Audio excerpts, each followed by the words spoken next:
Hi guys, this is Dormouse03. I just finished taking down Dragon Age Inquisition on Nightmare difficulty, and instead of making a guide, because that would take forever, I thought I'd make a video with a few tips on how I got through this mode. So I'm showing you my equipment right now. It's not super impressive for the most part. This is the equipment that I ended the game on. I didn't really craft anything, any armor or anything, so I was just using the better stuff that I found from scavenging around and whatnot. The only exception is the armor that I was using on my Inquisitor. I bought this armor from the Dalish merchant in the Exalted Plains area, and it cost me about 14,000 gold. Which, I mean, I had plenty of gold by the time I was able to purchase this armor. I bought it just before I did the What Pride Had Wrought mission, and it's really ugly. Like, this armor is really ugly, but it's the best armor that I found for my class. Just to note, you have to be an elven mage to wear this armor, which is the class that I played, and so if you are not, then there will be a better armor that you'll probably buy from a different merchant. But you should look around at all the merchants and try to find which one is going to sell the armor that's going to be best for your particular class. So moving on, here are some tips on class and party setup. And I'm going to be showing you my skill setup while I talk about that, and then show the party in action a little bit. You want to set up your party to complement your abilities, and if you're struggling, you definitely want to try different party members out, try a different party makeup. I'm going to give you some recommendations for the class and party members that I used and found most effective, but if you find yourself sort of stuck and things aren't really working out for you, I would recommend trying to mix things up, trying to bring in a different party member that has some different skills. So, as I mentioned already, I played as an elven mage, and I think that this class works really well because you can specialize in the Knight Enchanter skill tree. That's one of the specializations for the mages. It's the specialization that Vivian has. And I think this is by far the most useful mage specialization because you get an ability that allows you to revive and fully heal the entire party. And you also get a perk that refills your barrier with a portion of the damage that you do.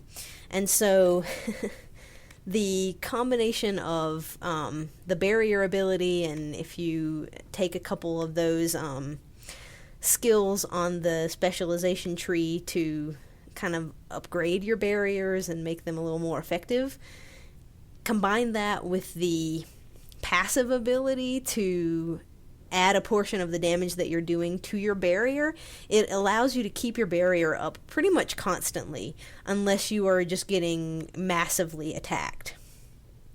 So that helped a lot.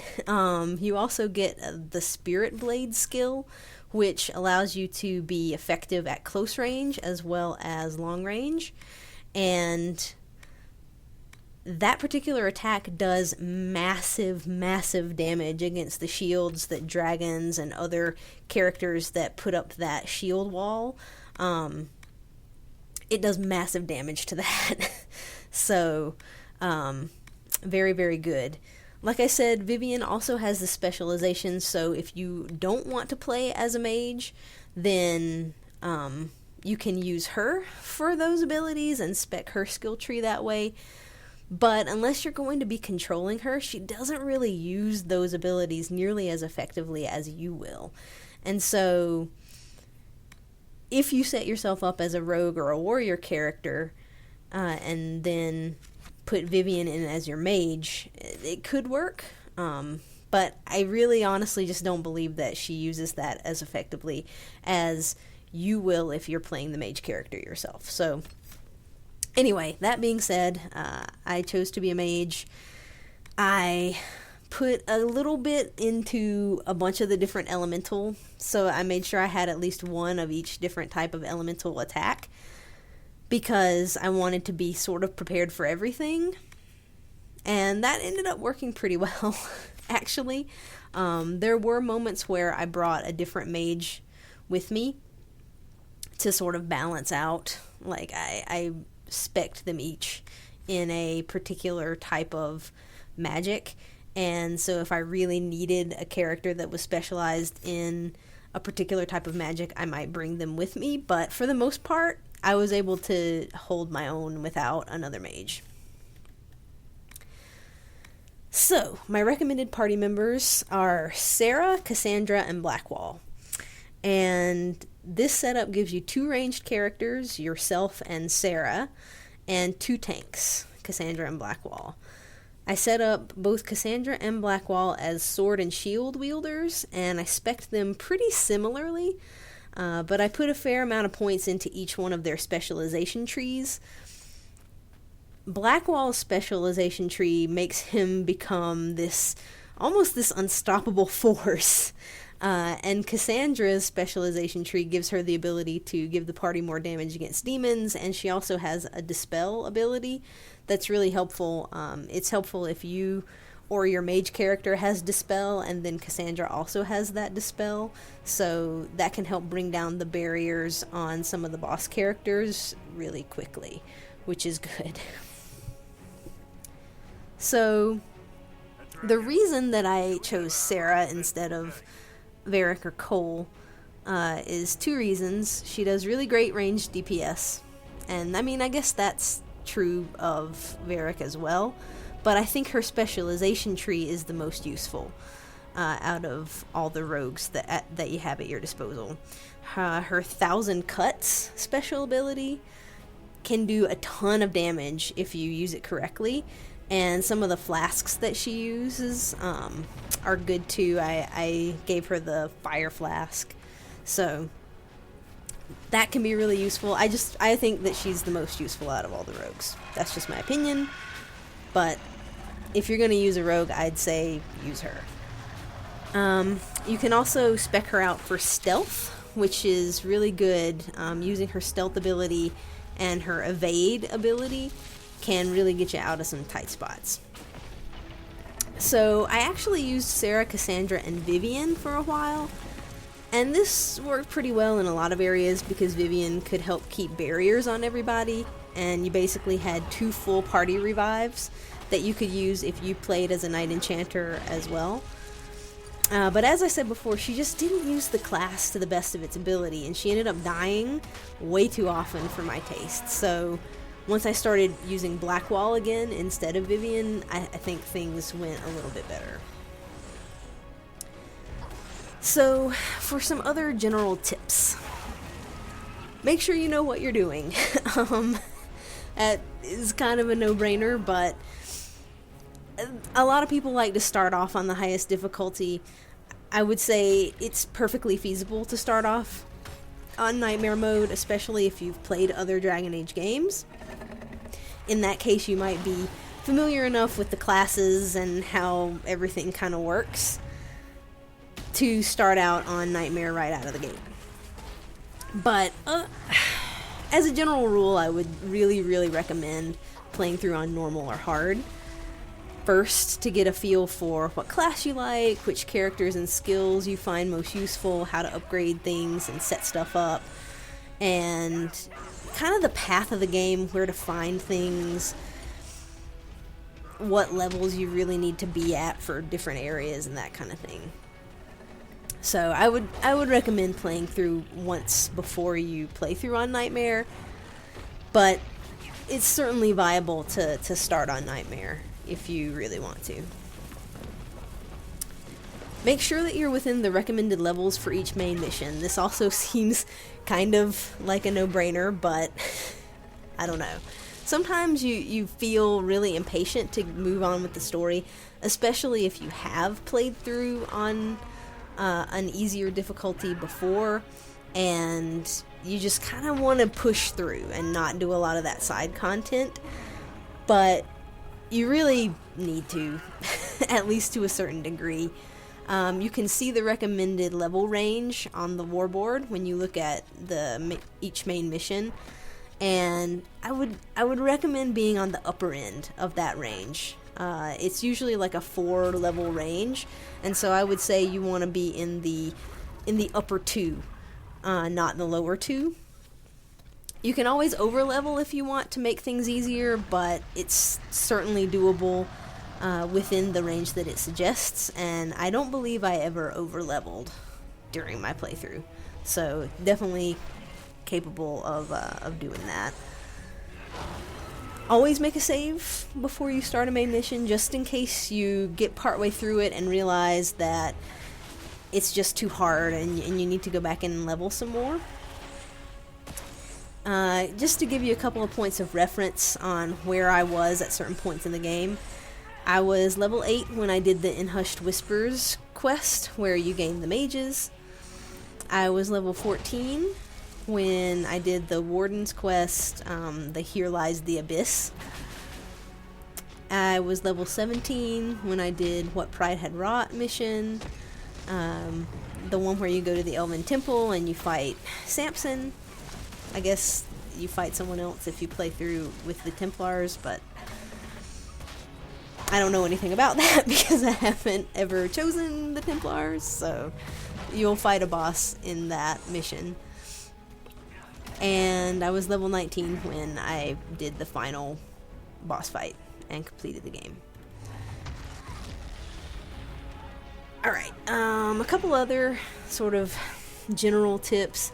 Make sure that you're leveling your health and regeneration potions by collecting the necessary herbs. Try to get at least the first upgrade done for each one that you're using. You can get the Healing Mist grenade by killing the giant spider underneath the fortress that you take over in Crestwood. That grenade is really good for healing some of your party members if you can manage to get them to cluster up and actually stay still for a second. So that can be a pretty good grenade. I have to admit I didn't really use the potions or grenades all that much though. Aside from the health potions, I used the crap out of those. But the regeneration potion and the grenades, I didn't really use too much of those. So I'm not really an expert on what they all do, and there could be some better ones, but I mean, I can recall some of the grenades being pretty damaging if you level them up, but I really didn't play around with them too much, so there you go. Make sure that you turn your enemy research items in so that you become more effective at killing those particular enemy types, and you'll also get some bonus XP for doing that, so make sure that you're doing that and not selling those items. Make sure to put runes and upgrades into your weapons and armor to make them more effective. You can craft upgrades for your armor and weapons, and those are usually a lot better than the ones that you just find, so be aware of that. And the better materials that you use to craft them, the better they're going to be. Make sure you use those amulets of power. On my first playthrough, I sold them all because I didn't really understand what they did. But what they do is they give the character that they belong to an extra ability point. So that can be really, really useful. So whenever you find one of those amulets of power, make sure that you put them on that character as soon as you can. And, you know, they go away after you equip them, so you can just take off the amulet that you have on that character, put on the amulet of power, it'll go away immediately, and then you put your other amulet right back on. So make sure you use those when you find them. This is one that sometimes I forget to do, but it's really important, is to always use all your health potions to get your party back to full health, or as close to it as possible before you restock at a supply crate. Nothing is worse than getting the supply crate and you push that button as sort of like an automatic thing, and then you realize that you immediately just lost 2 to 4 potions because you didn't use the ones that you already had in your inventory. So try to remember to do that when you come to those supply crates. Really important. Use the shards that you collect in the open world areas to open the doors in the Forbidden Oasis temple. And try to do that as you go along, like every time you get a notification on that side quest that you can open one of the doors, I would go do it.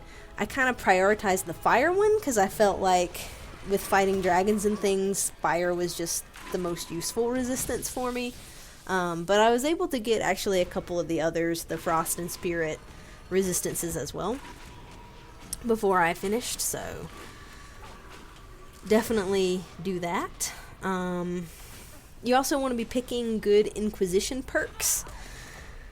I ended up with 12 perks that I was able to get by the end of the game, and you also get some perks by getting agents, so you want to make sure that you get as many agents as possible, basically by doing side quests and certain things.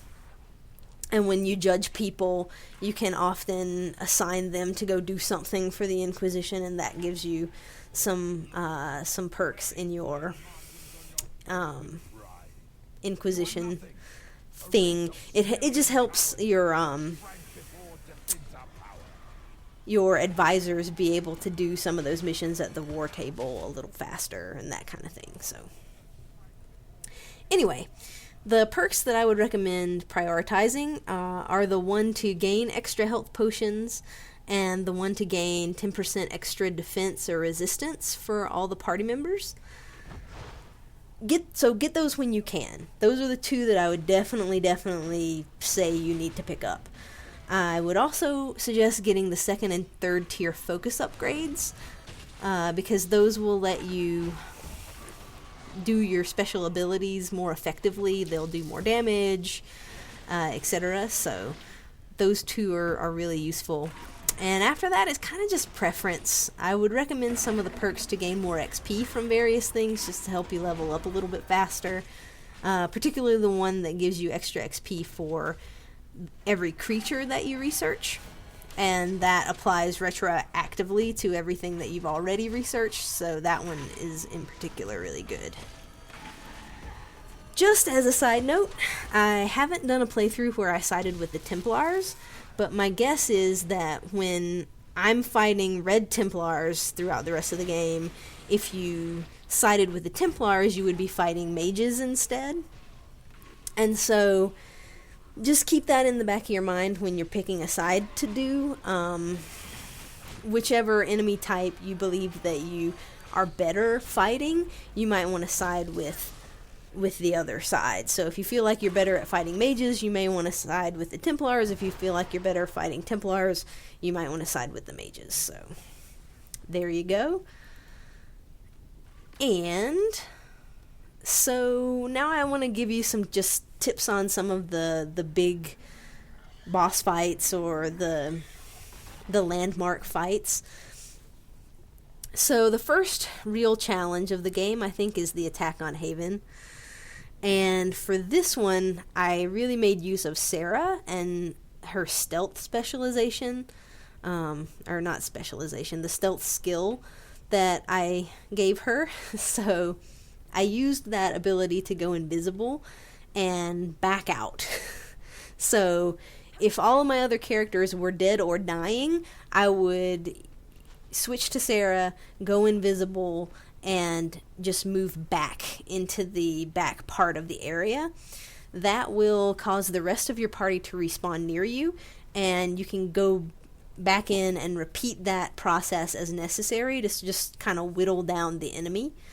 So that strategy was really useful during this fight in particular, when you had to arm that last trebuchet, and there were just wave upon wave of those red Templars. I also used that stealth ability to go in and turn the crank as much as I could before the enemies kind of focused on me. Then I would go invisible again, let the enemies focus on other party members, and then go back in to turn the crank a little bit more. Because of doing that, I didn't even need to kill the giant red Templar boss guy in order to finish off that section. I was just able to kind of invisible my way into getting the crank turned all the way. So definitely a useful thing in this part. I basically just used Sarah during that last section. I didn't even use my Inquisitor character. I just stayed on her because it was too useful to be able to go invisible and get out of a tricky situation, and then go invisible and kind of sneak in to get the crank turned a little bit. So that was sort of my strategy for that fight. For the Fear Demon at the end of the Fade section, that fight was really, really terrible. It was pretty difficult, and like I said, I was level 14 at this point, and it was hard. And I believe that I had Vivian with me instead of Blackwall, so I think I would probably recommend taking Blackwall instead. But in any case, the way that I did that fight was trying to use area of effect spells as much as possible. I used my Chain Lightning, the upgraded Chain Lightning spell there, to try to help clear out all of the little enemies. And, you know, you want to try to focus on killing the Fear Demon as well, but all the other enemies that he spawns in really do a lot of damage to you, and will end up just whittling away at your party. So I tried to kind of clear them out with as many of those area of effect type things as I could, and eventually he'll stop spawning other enemies. I think it was after a wave with a few of the greater terrors. After we killed those, he didn't spawn anything else in, and at that point he should be pretty easy to take out. When he's the only thing and all 4 of your characters are focused in on him, it's not that hard. But with everything else chipping away at you, it's pretty irritating, and the area is just a frustrating layout because it's kind of small, and I don't know, it's just... And he teleports around, so that's really irritating. So anyway, it was a really frustrating fight for me, but I persevered. If you see one of your characters die, particularly if they are one of your tanks, you really need to try to get them up immediately. So in order to raise characters or revive characters, you can use your barrier to cover you while you get them up, or you can switch to your rogue and go into stealth, or if you're a mage, you can use one of the revive spells to revive your fallen characters. So any of those things I would recommend. Definitely keep your tanks alive. Alright, so Samson fight. So to make this fight easier, do the side quest called Before the Dawn that you get from Cullen. For that side quest, you have to find 3 smuggler letters in the Emerald Graves, and then you need to clear out a red lyrium quarry and read some letters in the Emprise du Lion area.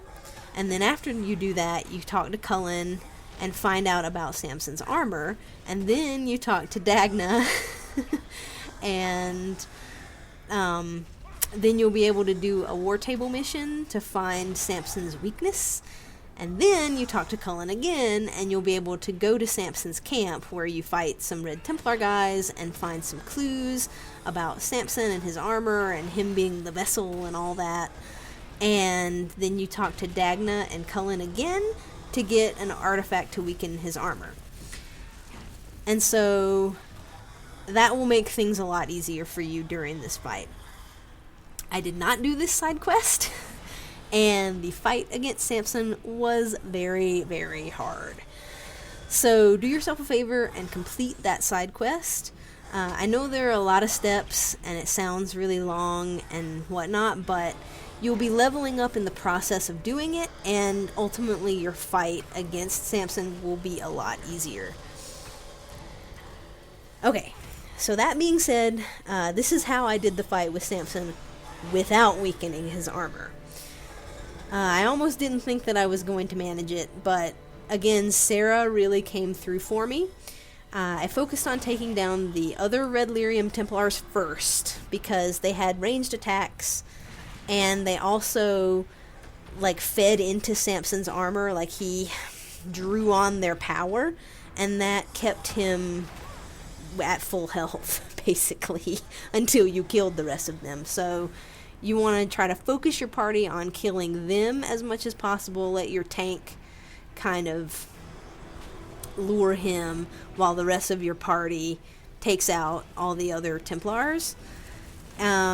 I used Sarah's 1,000 Cuts special ability to finish off like 3, I think, of the other Red Templars, all at the same time.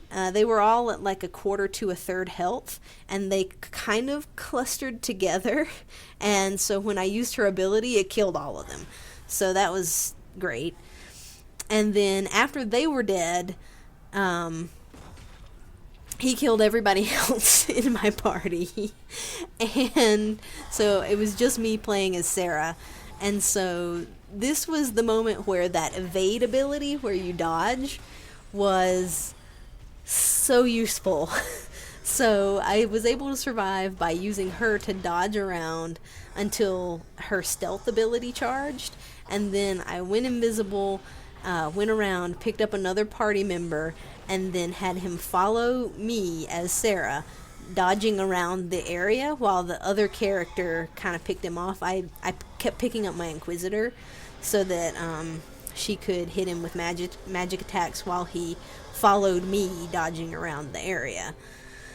And then when undoubtedly, he'll focus on your other party member at some point and kill them, then you just repeat that strategy. I dodged around until he was kind of farther away from my Inquisitor, and then went invisible, and then revived my Inquisitor, and repeated the process until we were able to kill him. And it took a long time, and I didn't think I was going to be able to do it there for a while, but this strategy ended up working. So, again, I cannot stress enough that this was stupid difficult. So please do this Cullen side quest. I had completely forgotten about doing it until I was already there at the Samson fight, and then I remembered in my other playthrough, I was like, man, I remember having this artifact to weaken his armor. Oh shoot, I didn't do that quest. And like an idiot, I had actually overwritten my last save before that main mission. I had overwritten it in the middle of the mission, and so I would have lost a bunch of progress if I hadn't managed to get through the fight. So I had to really fiddle around until I figured out this Sarah evading strategy. But it ended up working, so there you go. Hopefully if you weaken his armor, it won't be necessary, but that is a strategy that will work. Alright, so, dragon fight.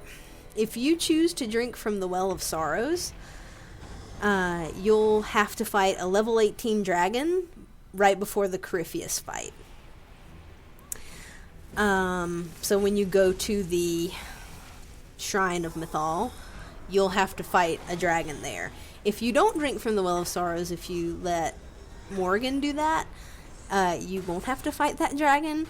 So that would be my recommendation, is to let Morgan drink from the well. But if you're like me, I drank from the well because I wanted that on Burning Wings achievement, because I hadn't gotten it my first playthrough. So I did that, and I fought the dragon there. I was able to take her down at level 19, but she's pretty tough. You only have to get her down to half health, so that's good to know. She's a fire dragon, so take an ice staff instead of a fire staff, or else your mage is going to be pretty useless. I guess a lightning staff would work too, but ice is best. Try to keep up your barriers on as many people as you can. For the dragon fight, I noticed that Sarah died really often. But I didn't prioritize keeping her up because I don't think that her stealth abilities are as useful here as they are, say, on the Samson fight. So I tried to revive her if I could, just for more DPS, but mainly I focused on keeping up my barriers and barriers on my tanks. And putting damage on the dragon, obviously. I used that same strategy for the red lyrium dragon during the final boss fight. I will reiterate here that the Knight Enchanter's Spirit Blade attack does an incredible amount of damage to the dragon's shield, and so if you get on the side of the dragon, you can kind of hit all 4 legs with one swing, and that does tons of damage, and it keeps your barrier maxed and all that good stuff. And so then you only have to focus on keeping up the barriers on your warriors while you sit there and spam the dragon's legs. So that ended up working pretty well. And finally, for the Corypheus fight, I actually found him to be a lot easier than some of the previous boss fights. Make sure you use Dispel to take down his barriers. This is where having the Dispel ability yourself and also having the Dispel ability from Cassandra's specialization tree comes in handy, because you can get his barrier down really quickly if you use both of those and start doing damage on him. So again, just try to keep your barriers up on everybody. Use Sarah's stealth ability to get out if you get into a bad situation and you need to evade something or quickly do some revives. But that is about it, guys. So I'm looking back at this final fight right now, and I don't know what that attack was that he hit me with just then that just completely destroyed me, but it hurt a lot. I'm glad my entire party wasn't there. So in any case, you will have seen my strategy and the way that I got through that final fight. There was a moment during that red lyrium dragon fight where Blackwall was the only character that was left alive, and it was bad. If you have one character left alive, I kind of hope that it's Sarah. Actually, you notice that when I got down to only Blackwall left, I immediately revived Sarah just as quickly as I could, because she's really your get out of the bad situation card. With that stealth ability, you can go and revive another character, and that I can't tell you how many times that has helped me out. You'll see that this last fight against Corypheus is not nearly as bad because I'm able to keep my barrier up pretty much the entire time and just focus on doing some damage to Corypheus and keeping barriers on everybody else, and it plays out really quite well. So that's pretty much it, guys. That is how I was able to get through Nightmare difficulty on Dragon Age Inquisition. I hope that some of the tips were helpful to you guys, and I wish you luck on getting through the mode. I think that it was challenging, but not too bad, all things considered. And you'll get your nice 90G achievement. I got the Herald one as well because I played on normal and then I went to Nightmare mode, so I got the achievement for hard difficulty and Nightmare at the same time. So there you have it. If you have any questions for me or tips for other people, please leave them in the comments below. I'd love to hear your thoughts if anybody went through on a different class or made some different choices, that kind of thing. That would be definitely interesting to hear. And I hope that it was helpful. So thanks for watching, guys, and I will see you in the next project.